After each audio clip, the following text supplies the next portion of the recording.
السلام عليكم ورحمة الله وبركاته. إن الحمد لله نحمده ونستعينه ونستغفره ونؤمن به ونتوكل عليه ونعوذ بالله من شرور أنفسنا ومن سيئات أعمالنا. من يهد الله فلا مضل له ومن يضلل فلا هادي له.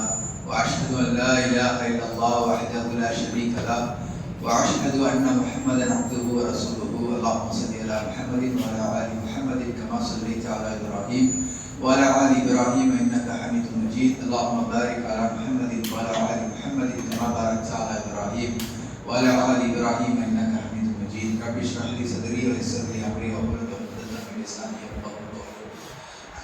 எல்லாம் வல்ல அல்லாஹ்வின் நல்லடியார்களே, இஸ்லாமிய சகோதர சகோதரிகளே, அல்லாஹ்வுடைய வாக்குறுதிகளால் ரமலானுடைய மாதம் நோன்பாளிகளாக இரவு தொழுகையை தொழுதுவிட்டு மார்க்க செய்திகளை தெரிந்து கொள்வதற்காக நீங்களும் நானும் அமர்ந்திருக்கிறோம். இந்த வாய்ப்பை ஏற்படுத்தி தந்தால் நன்றி கூறியவனாக இதற்கான கூலிகளை மயிலும் மறுமையிலும் அல்லா நிறைவாக தர வேண்டும் என்ற பிரார்த்தனையோடு தொடங்குகிறேன். அன்பான சகோதரர்களே சகோதரிகளே, இன்று 5வது நாள்.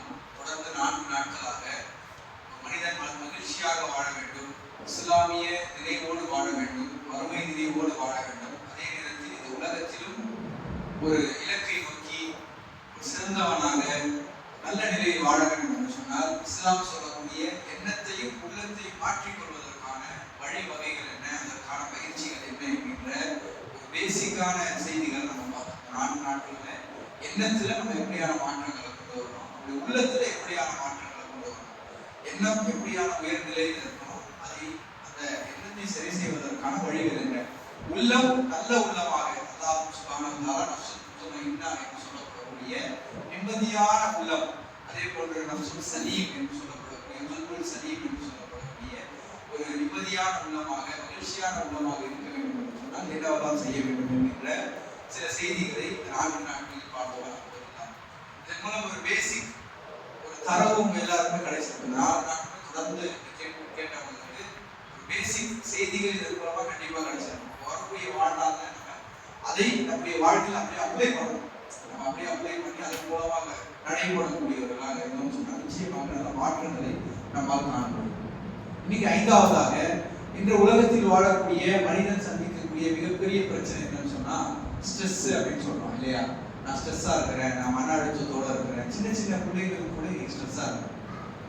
ஒரு தொழுகையில் இருக்கிறோம், இப்போ இன்னைக்கு கூட இந்த மைக்கு கொஞ்சம் டிஸ்டர்ப் பண்ணிச்சு இல்லையா, அல்லது தொழுகையில் இருக்கும் பொழுது ஏதாவது ஒரு ஃபோன் சவுண்ட் வருதுன்னு வைங்களேன், யாராவது தொழுது இருக்கிறோம், 2 சஃப் 3 சஃப் இருக்கு, ஏதோ ஒரு மூலையில் இருந்து யாரோடைய பாக்கெட்ல அவர் சைலண்ட்ல போட வந்துட்டாரு, ஏதோ ஒரு ஃபோன் ரிங் அடிக்குது, ஏதோ சினிமா பாட்டோ அல்லது ஏதோ ஒன்று ரிங் அடிக்குதுன்னு சொன்னா சலாம் கொடுத்து முடிச்ச உடனே நம்முடைய பார்வைகள் எங்க போவோம், அந்த ஃபோன் ரிங் யார் அடிச்சதோ அவர் போவோம். போன உடனே நம்ம என்ன சொல்லுவோம், உச்சி கொட்டுவோம். அப்ப இது என்ன காரணம் சொன்னா நம்ம ஸ்ட்ரெஸ்ல இருக்கிறோம். நம்மோடு சக சஃப்ல நின்று தொழக்கூடியவர் ஏதோ ஒரு கவனக்குறைவுல போனை வந்து ஆஃப் பண்ண மறந்துட்டாங்க. அப்ப அதை கூட ஏற்றுக்கொள்ள முடியாத ஒரு அழுத்தத்துல தான் நம்ம இன்னைக்கு வாழ்ந்துட்டு இருக்கோம் இல்லையா. ரோட்ல போயிட்டு இருக்கிறோம், வாகனத்துல ஒரு 2 வீலர்லயோ கார்லயோ போயிட்டு இருக்கிறோம், ஏதோ ஒரு தவறுதலா ஒருத்தர் நடுவில் வந்து இடிச்சிருந்தாரு, அது டிராபிக்ல வழி விடாம இருக்கிறாருன்னு சொன்னா உடனடியாக நம்முடைய கவனம் என்ன ஆகுதுன்னு சொன்னா அவர் மீது ஒரு கோபத்தை நம்ம வெளிப்படுத்துறோம்.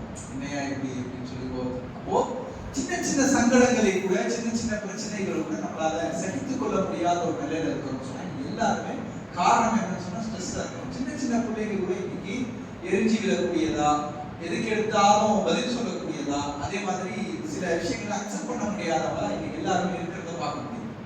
இங்க யார் யாரெல்லாம் ஸ்ட்ரெஸ்ல இருக்கிறீங்கன்றத ரொம்ப எளிமையா புரிஞ்சுக்கலாம். யார் யாரெல்லாம் ஸ்ட்ரெஸ்ல இருக்கிறோன்றத ரொம்ப எளிமையா நம்ம புரிஞ்சுக்கலாம். பாருங்க, நான் ஒரு விஷயம் உங்ககிட்ட பேசிட்டு இருக்கிறேன், நான் உங்ககிட்ட இந்த பயான் பண்ணிட்டு இருக்கிறேன். இந்த பயான் பண்ணிட்டே இருக்கும் பொழுது இந்த பயானை மட்டும் கேட்கக்கூடியவங்க யாராவது இருக்கீங்களா இங்க, அல்லது பயானோட சேர்த்து வேற ஏதாவது சிந்திக்கக்கூடியவங்க யாராவது இருக்கீங்களா? யாரெல்லாம் இந்த பயான்ல மட்டுமே கான்சென்ட்ரேஷன் பண்றீங்க, அல்லது பயானோட சேர்த்து வேற ஏதோ ஒரு சிந்தனை என்னுடைய மைண்ட்ல போகுது, எல்லாருமே கை தூக்குவோம்னு நினைக்கிறேன். கை தூக்க சொன்னா இருக்கிற எல்லாருமே என்ன செய்வோம், கை தூக்குவோம். ஏன், பயானே கேட்டுட்டு இருக்கிறோம், பயானோட சேர்த்து வேற ஏதோ சிந்தனை போகுது நம்முடைய மைண்ட்ல. நமக்கு இருக்கக்கூடிய பிரச்சனைகள், அல்லது வீட்டுல போய் என்ன சாப்பாடு இருக்கும், எப்படி எவ்வளவு நேரம் நம்ம தூங்க போறோம், எப்படி என்ன செய்ய போறோம், வீட்டுல போய் மனைவி என்ன சொல்லுவா, குழந்தைங்க என்ன சொல்லுவாங்க, வீட்டுக்கு போற வரைக்கும் கேட் ஏதோ ஒரு பிரச்சனை, நாளைக்கு அலுவலகத்துல இருக்கக்கூடிய, வியாபாரத்துல இருக்கக்கூடிய, நாளைக்கு சார் என்ன செய்ய, இப்படி ஏதோ ஒரு பிரச்சனை. மேல இருக்கக்கூடிய சகோதரிகளா முதற்கொண்டு பயானம் மட்டும் நீங்க கேட்கிறீங்களா? உங்க மைண்ட் ஃபுல்லா இந்த பயானம் மட்டும் தான் உங்க மைண்ட் இருக்கா, இல்ல வேற ஏதாவது சிந்திக்கிறீங்களான்னு சொன்னா ரொம்ப ரொம்ப கம்மியா தான். இல்ல நான் பயானம் மட்டும் தான் கேட்கிறேன் அப்படின்னு சொல்லக்கூடியவங்க இருப்பாங்க. இப்ப இது என்ன சொல்ல வருதுன்னு சொன்னா, யாரெல்லாம் பயானோடு சேர்ந்து வேற ஏதோ சிந்தனை நமக்குள்ள ஓடிட்டு இருக்கோம், அவங்க எல்லாருமே ஸ்ட்ரெஸ்ல இருக்கோம், அவங்க எல்லாருமே மன அழுத்தத்துல இருக்கிறோம் அப்படின்னு அர்த்தம். ஏன்னா உளவியல் என்ன சொல்லுதுன்னு சொன்னா, யார்கிட்ட மைண்ட்ஃபுல்னஸ் இல்லையோ அவங்க ஸ்ட்ரெஸ்ல இருக்கிறாங்கன்னு சொல்லுது. மைண்ட்ஃபுல்னஸ்னா இப்போ நீங்க என்ன செய்றீங்களோ அதுல கான்சென்ட்ரேஷனோட இருக்கு. இப்போ நீங்க என்ன செய்றீங்களோ அதுல மட்டுமே உங்களுடைய மைண்ட் ஃபுல்லா இருக்கிறது தான் மைண்ட்ஃபுல்னஸ் அப்படின்னு சொல்லுவாங்க.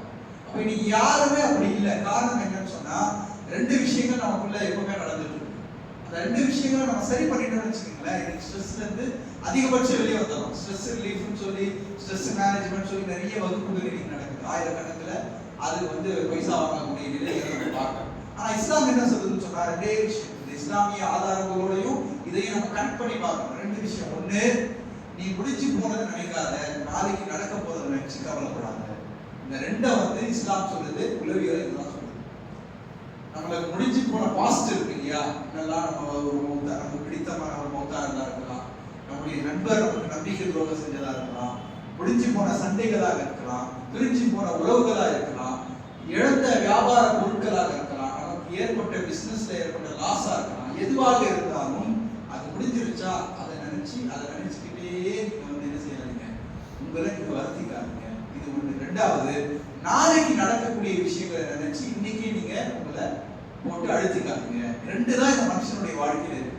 இப்ப இந்த பயான கேட்கும் பொழுது கூட இந்த ரெண்டுல ஏதோ ஒரு சிந்தனை தான் இன்னைக்கு நம்ம எல்லாரும் ஓடிட்டு, ஒன்னே நடந்து முடிஞ்சது அல்லது நாளைக்கு நடக்கிறது, இந்த ரெண்டு தான் ஓடுது இல்லையா? இந்த ரெண்டையும் இப்ப நீங்க மைண்ட்ல போட்டு குழப்பிக்காம இப்போ நீங்க வாழ்றதை அனுபவிச்சு வாழுங்கன்னு சொல்லி நீங்க மார்க்கத்துல சொல்லப்பட்ட தத்துவங்கள், சொல்லப்பட்ட அறிவுரைகள் எல்லாமே பாருங்க அப்படிதான்.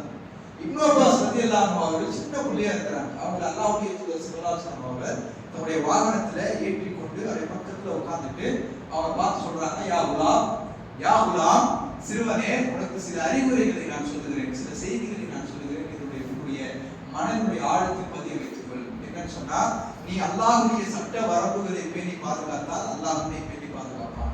அல்லாஹ்வுக்கு நீ செய்ய வேண்டிய கடமைகளை சரியாக செய்தால் அல்லாஹ் உனக்கு நிறைவேற்ற வேண்டிய கடமைகளை சரியாக நினைப்பான். நீ உதவி தேடுவதாக இருந்தால் அல்லாஹ்விடமே உதவி தேடு, நீ அழைப்பதாக இருந்தால் அல்லாஹ்வை மட்டுமே அழை.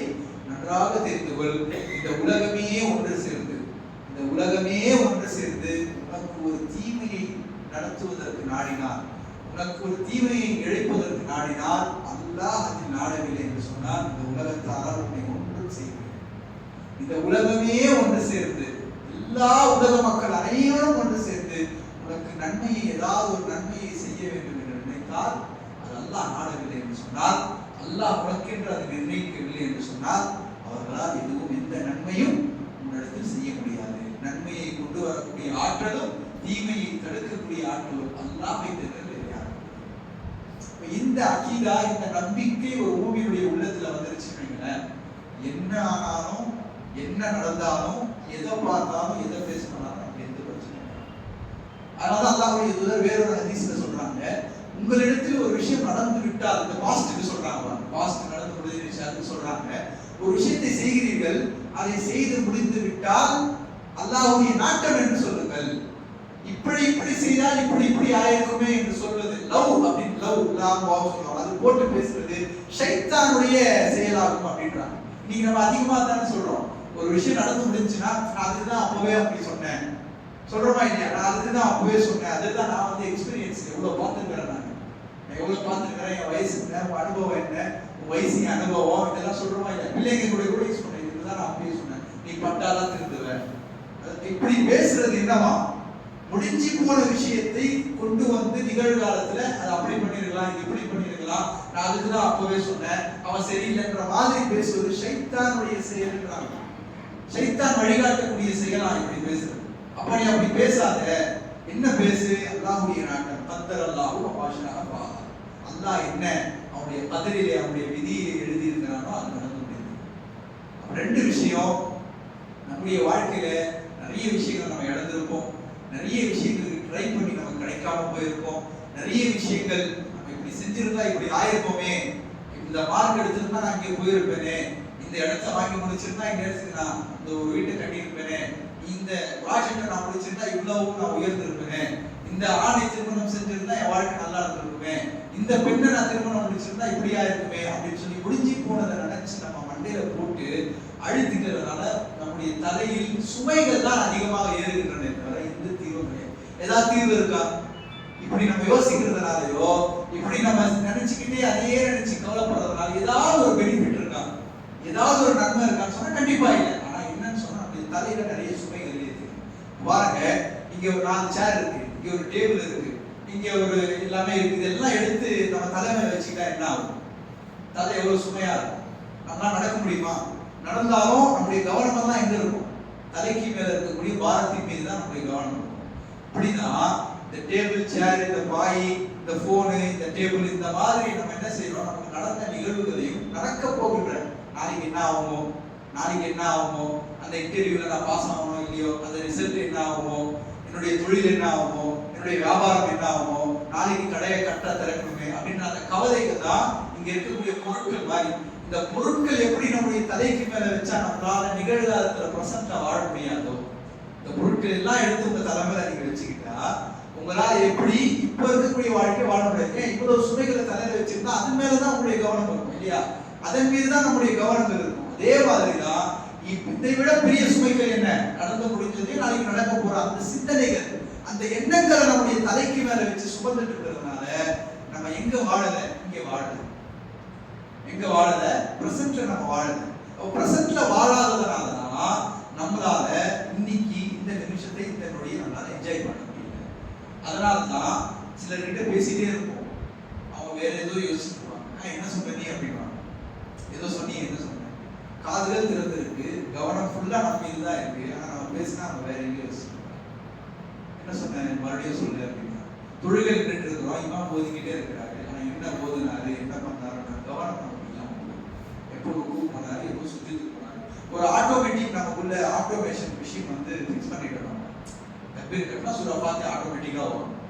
நமக்கு தெரிஞ்ச சூறாக்கள் ஆட்டோமேட்டிக்கா வரும். அது முடிஞ்சது ருக்கு, அது முடிஞ்சோடனே எந்திரிக்கணும், அது முடிஞ்சோடனே சுஜூதுக்கு போகணுன்ற ஆட்டோமேஷன் இருக்கே தவிர உணர்ந்து அந்த டைம்ல அதை நான் செய்யறேன்ற அந்த உணர்ந்து அந்த மைண்ட்ஃபுல்னஸ் நம்ம பண்ணல. அல்லாஹ் என்ன சொல்றா? நீ தொழுகையில் உள்ளச்சத்தோடு இருந்ததை இந்த மைண்ட்ஃபுல்னஸ் தான் அல்லாஹ் சொல்றான். தொழுகையில நீ பொடுபோக்காக இருக்காத. அவருடைய தொழுகை எப்படி இருக்கும்? ஃபவைலுல் முஸல்லீன் அல்லதீன ஹும் அன் ஸலாத்திஹிம் சாஹூன். அவருடைய தொழுகையில் அவர்கள் உள்ளச்சத்தோடு இருக்க மாட்டார்கள், அவர்களுக்கு வயில் என்ற நரகம் இருக்கு. நீ மைண்ட்ஃபுல்னஸோடு நீ வந்து தக்பீர் கட்டிட்டு வேற ஏதோ நினைக்காத. அதுக்கு சில டிப்ஸ் என்னன்னு சொன்னா, இமாம் தொழக்கூடிய விஷயங்களை நம்ம ஓதுறதை கேட்டுக்கிட்டே இருக்கணும். அதன் மீதே நம்ம கவனம் செலுத்துறது. நம்ம ஃபர்ஸ்ட் நாள் பார்த்தோம், காட்சிப்படுத்துறது, விசுவலைஸ் பண்ணி பார்க்கறது. அப்ப இமாம் ஓதுறாரு அப்படின்னு சொன்னா அந்த ஓதக்கூடிய வார்த்தைகள் நம்முடைய கண்ணுக்கு, நம்முடைய கண்களுக்கு நேராகவோ அதுக்கு நம்ம சுஜூதுல பார்க்கணும்னு சொன்னா அங்க ஓதுற மாதிரி நம்ம பார்க்கணும். உதாரணமா இப்ப அல்லதீன யகூலுன இன்னனா ரப்பனா சமீனா அப்படின்னு வருதுன்னு வச்சுக்கீங்களேன். குர்ஆன் ஓதுறோம் டெய்லி, ஓதும் பொழுது அந்த வார்த்தைகளை பார்க்கும்போது நமக்கு ஒரு அந்த காட்சி நம்முடைய மைண்ட்ல பதிஞ்சிருக்குன்னா இமாம் அதை ஓதும் பொழுது அது எழுத்துக்களாக வந்தால் எப்படி இருக்கும்ன்றதை நம்ம நினைச்சு பார்க்க வேண்டும். அல்லது அது முடியாதா அவர் சொல்லக்கூடிய அந்த வார்த்தைகள் மீதே முழு கவனத்தை வச்சுக்கிட்டே இருக்கணும். அதை தாண்டி ஊசலாட்டம் பண்ணும்போது மார்க்கம் நமக்கு வழிகாட்டு இருக்கு. 3 முறை நீங்க பேசுங்க. உங்களுடைய லெஃப்ட் சைட்ல துப்பி அவுது பில்லாஹி மினஷ் ஷைத்தானிர் ரஜீம் சொல்லுங்க, மார்க்கம் காட்டு. அதை தாண்டி வேற ஏதோ வருதுன்னு சொன்னா நம்ம என்ன செய்யலாம்? உது பண்ணிட்டு மீண்டும் வந்து தொழுகையில நிக்கலாம் மாதிரியான காட்சிகள். அதை தாண்டி நல்ல விஷயங்களை தொழுகையில யோசிக்கலாம்னு சொல்லி மார்க்கம் நமக்கு வழிகாட்டு. அல்லாஹ்வுடைய தூதர் ஒரு முறை தொழுது விட்டு அமரும் பொழுது அமர்ந்த உடனே சலாம் சொல்லி அமர்ந்த உடனே எழுந்து இங்கோ சென்றார்கள். சென்று விட்டு மீண்டும் வரும் பொழுது என்ன அல்லாஹ்வுடைய தூதரை திடீரென்று நீங்கள் இங்கோ சென்றீர்கள் வந்தீர்கள் சொல்லி சஹாபாக்கள் கேட்கும் பொழுது என்னுடைய வீட்டில் இத்தனை தீனார்கள், பொற்காசுகள் இருந்தது, அதை கொண்டு போய் நான் சதகா செஞ்சுட்டு வந்துட்டேன் அப்படின்றாங்க. அப்ப அது இருக்குன்னு அவங்களுக்கு எங்க ஞாபகம் வந்தது? தொழுகையில தான் ஞாபகம் வரும். தொழுகையில நல்ல விஷயங்கள் நினைவு வருவதும் அது நல்லது அப்படின்னு சொல்லி சில மார்க்கறிஞர்கள் சொல்றாங்க. ஆனால் தொழுகையில் கவனத்தோடு இல்லாததன் காரணம் என்னன்னு சொன்னா நம்ம 2 விஷயத்தை நம்முடைய மைண்ட்ல நம்ம போட்டுக்கணும். ஒன்று முடிஞ்சு போனதை நினைச்சே யோசிச்சு அது முடிஞ்சிருச்சு, அது மறுபடியும் வரப்போறது கிடையாது. ஆனால் அதிலிருந்து நல்ல அனுபவங்களை நாம் எடுத்துக்கொள்ள வேண்டும். முடிஞ்சு போன விஷயத்துல நல்ல எக்ஸ்பீரியன்ஸ் நமக்கு கிடைக்கும். நிறைய நல்ல எக்ஸ்பீரியன்ஸ் இருக்கும். அதை வச்சு இது வரக்கூடிய வாழ்க்கை நல்ல முறையில் நம்ம வாழ முடியும். அதான் மார்க்கம் சொல்லு. அதுல நினைச்சு அதுல வந்த எக்ஸ்பீரியன்ஸை வச்சு நம்ம இந்த நிகழ்காலத்தை வாழணும். நாளைக்கு நடக்கக்கூடியதுக்கு இன்னைக்கு நம்ம ட்ரை பண்ணவே தவிர நாளைக்கு நடக்கக்கூடியதை நினைச்சு இன்னைக்கு நம்ம கவலைப்பட்டு இருந்தா கவலைப்பட்டுக்கிட்டே இருக்க வேண்டியதுதான். நாளைக்கு வேற யாரோ அதை என்ன செய்வாங்க, அதை தாண்டி அதை முடிச்சுட்டு போயிட்டு இருப்பாங்க. அப்ப தெளிவா இன்னைக்கு நீ வாழு. அல்லாஹ் குர்ஆன்ல சொல்லக்கூடிய நம்மிடத்துல பேசக்கூடிய வசனங்கள் பாருங்க. அல்லாஹ் குர்ஆன்ல நம்மிடம் பேசக்கூடிய வசனங்கள் பாருங்க. நீ இன்னைக்கு இப்போ பண்ணுற மாதிரி தான் பிரசன்ட்ல தான் அல்லாஹ் பேசணும். வரலாறுகள் சொல்லும் பொழுது முடிஞ்சு போன வரலாறுகளை சொல்லி அதிலிருந்து படிப்பனை எடுத்துக்கொள்ளுங்கள் சொல்லுவான். வறுமையை பற்றி சொர்க்கத்தை பற்றி பேசும் பொழுது பேசி முடித்து விட்டு அதற்காக நீ இன்று என்ன தயார் செய்தான்னு அதை கேட்பாங்க. அதே மாதிரி மூமின்கள் சொர்க்கவாசிகள் யாருன்னு சொல்லும் பொழுது அதான் என்ன செய்வான், நீ இன்னைக்கு வாழு. முடிஞ்சு போனதை நினைக்காத, நாளைக்கு வரணும், இன்னைக்கு நீ வாழுதான். அல்லாஹ் சொல்லக்கூடிய குர்ஆன் வசனங்கள் அப்படி பொதுவா பார்த்துட்டு படிக்கிறது இல்லை. அல்லாஹ் நுணுக்கமாக ஒவ்வொன்றையும் அதில் எப்படி பயன்படுத்துகிறான்ற அந்த ஆய்வு நோக்கோடு நம்ம பார்க்கும் பொழுது நிறைய வழிகாட்டுகள். சிம்பிளா சூரா அஸ்ர் எடுத்துக்கங்க. அஸ்ர் அந்த சூறா தான் தெளிவா என்ன சொல்றாங்க, காலத்தின் மீது சத்தியமாக மனிதன் நஷ்டத்தில் இருக்கின்றான்.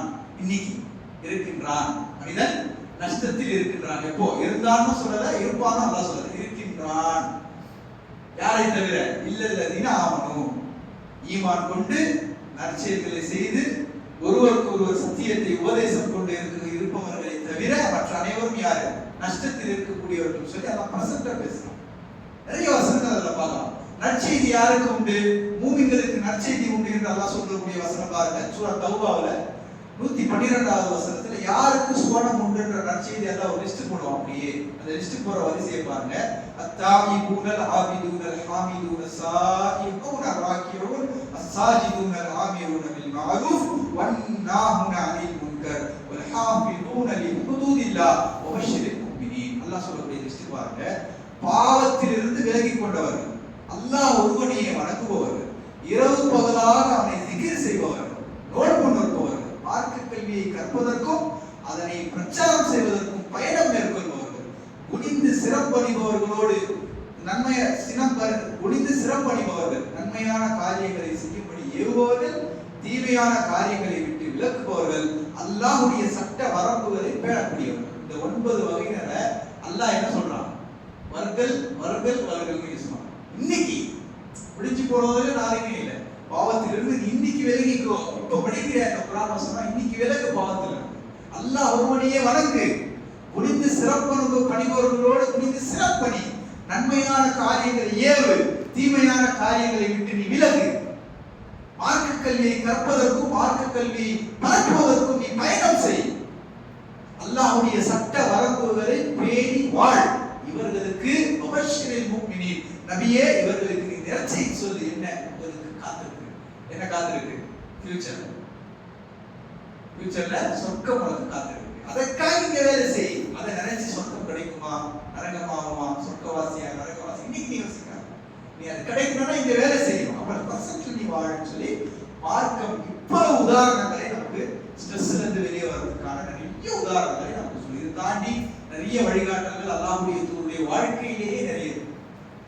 மன அழுத்தத்தில் இருந்தோம், ஒரு மன சோர்வில் இருந்தோம், மன இறுக்கத்தில் இருந்தோம், ஒரு மாதிரி சோம்பேறி தரத்திலிருந்து வெளியே வரதுக்கு நிறைய அல்லாஹ்வுடைய காலை முதல் இரவு வரை அவங்க செய்த அந்த பழக்க வழக்கங்களே நிறைய ஸ்ட்ரெஸ் ரிலீவ் இருக்கு. அந்த காலை எதிர்ச்சதுல இருந்து இரவு தூங்கும் வரை அவங்க என்னெல்லாம் சின்ன சின்ன விஷயங்கள் செய்யறத பார்த்தோம்னாலே அந்த வாழ்முறையை நம்முடைய வாழ்க்கையில கொண்டு வந்துட்டாலே நமக்கு அவ்வளவு விஷயங்கள் இருக்கு. நம்ம கேட்ட துவாக்கள் ஒவ்வொருவருடைய அர்த்தத்தை பார்த்தாலே இதை பிரிச்சு ஓதுனால எவ்வளவு ஸ்ட்ரெஸ் ரிலீஃப் நமக்கு. அல்லாஹும்ம இன்னி அஊது பிக மினல் ஹம்மி வல் ஹஸனி வல் அஜ்ஸி வல் கஸலி வல் புக்லி வல் ஜுப்னி வல் தைரி வகலவதி ரிஜால். அல்லாஹ் சோம்பேறியில இருந்து காப்பாடு, சோம்பேறித்தனத்திலிருந்து காப்பாடு, கவலையிலிருந்து காப்பாடு, கடனிலிருந்து காப்பாடு, கஞ்சத்தனத்திலிருந்து காப்பாடு, மனிதர்களின் மீது ஆதிக்கம் செலுத்துவதிலிருந்து என்னை பாதுகாத்து. நீங்க அதான் பெரிய பிரச்சனை. நமக்கு இருக்கக்கூடிய பிரச்சனை என்னன்னு சொன்னா, யாரோ ஒவ்வொரு நம்ம மீது ஆதிக்கம் செலுத்துறோம். அது ஆபீஸ்லயோ, வீட்லயோ, குடும்பத்திலேயோ, தொழில் செய்யற இடத்துலயோ, வியாபாரத்திலயோ, எங்கேயோ யாரோ நமக்கு பிடிக்காத ஒரு செயலை செய்யுமாறு நம்ம மீது ஆதிக்கம் செலுத்துகிறார். அதுதான் நம்ம எங்க கொண்டு போகுது, மன இறுக்கத்திற்கு, மன பிரச்சனைகளுக்கு கொண்டு போகுது. அதிலிருந்து பாதுகாப்பு அல்லாஹ்வுடைய காலையிலும் மாலையிலும் இந்த துஆவை ஓதாமல் இருந்ததில்லை அப்படின்னு சொல்றாங்க. அந்த அளவுக்கு ஒவ்வொரு துஆவும் அல்லாஹ்வுடைய பழக்க வழக்கங்களும் நமக்கு நிறைய வழிகாட்டுதல்களை சொல்லி என்பதை காண முடிகிறது. இதெல்லாம் சொல்ல வருது என்னன்னு சொன்னா, இஸ்லாமிய வாழ்வை விட ஒரு சிறந்த வாழ்வை இந்த உலகத்தில் யாராலும் தந்துவிட முடியும். இஸ்லாமிய வாழ்வில் இருக்கக்கூடிய ஒவ்வொரு தத்துவமும், ஒவ்வொரு அம்சமும், ஒவ்வொரு பழக்க வழக்கங்களும், ஒவ்வொரு நடவடிக்கையிலும் ஆகச் சிறந்த முறையில் அல்லாஹ் வடிவமைத்து அவருடைய தூதர் மூலம் நமக்கு அப்படியே வழங்கியிருக்கிறான். அதனை இன்று உளவியல் வாழ்க்கையோடு வாழுங்கள், உளவியலை தெரிந்து கொண்டு வாழுங்கள், சைக்காலஜியில சொல்றதை கேட்டு வாழுங்கள் சொல்றான். அது எல்லாமே அதை விட உயர்தர பட்சத்தில் அல்லாஹ் இங்கே வைத்திருக்கிறான். அதை நாம் உரசி மக்களுக்கு சொல்லக்கூடிய ஒரு காலகட்டத்தில் நம்ம எல்லாரும் வாழ்ந்துட்டு இருக்கிறோம். அதை புரிந்து அறிந்து செயல்படக்கூடிய நல்ல மக்களாக அல்லாஹ் சுப்ஹானஹு வ தஆலா நம்மை ஆக்க வேண்டும். வரக்கூடிய காலங்களில் நிம்மதியான ஒரு வாழ்க்கையை, மன மகிழ்ச்சியான, மன நிம்மதியான, மன அழுத்தம் இல்லாத ஒரு மைண்ட்ஃபுல்னஸோடு நிகழ்காலத்தில் வாழக்கூடிய மக்களாக நாம் அனைவரும் வாழ வேண்டும் என்ற துஆவோடு முடித்துக் கொள்கின்றேன். வாஹிரு தஅவானா அல்ஹம்துலில்லாஹி ரப்பில் ஆலமீன். அஸ்ஸலாமு அலைக்கும் வரஹ்மத்துல்லாஹி வபரகாத்துஹு. சுப்ஹானல்லாஹ்.